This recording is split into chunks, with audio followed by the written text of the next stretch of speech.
என்னும் கலிமாவை அவருக்கு நீங்கள் சொல்லிக் கொடுங்கள். ஒருவரில் ஒருவர் மரண தருவாயில் இருந்தால், அந்த சக்கராத்தினுடைய நேரத்துல இருக்கிறாரு, அந்த மாதிரி உங்கள ஒருத்தர் இருந்தார் அப்படின்னு சொன்னா அவருக்கு உடனடியாக லா இலாஹ இல்லல்லாஹ் என்கின்ற கலிமாவை நீங்கள் சொல்லிக் கொடுங்கள் என்பதாக நாயகம் ஸல்லல்லாஹு அலைஹி வஸல்லம் சொல்றாங்க. புகாரில இந்த ஹதீஸ் இடம்பெறுது, முஸ்லிமுடைய இந்த ஹதீஸ் இடம்பெறும்.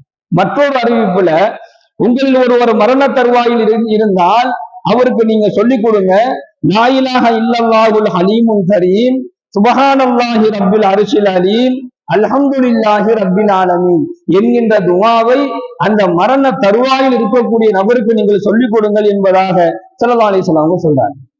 மரண தருவாயில ஒருத்தர் நம்ம குடும்பத்துல இருக்கிறார் அப்படின்னு சொன்னா அவரை பார்த்து என்ன செய்யறோம், அழுகக்கூடிய ஒரு சூழலை நம்ம பார்க்கிறோம். ரொம்ப அழுகக்கூடிய ஒரு சூழலை பார்க்கிறோம், ஒப்பாரி வைக்கக்கூடிய ஒரு சூழலை பார்க்கிறோம். இஸ்லாமிய சமூகத்திலேயே முஸ்லிம்களுடைய குடும்பம்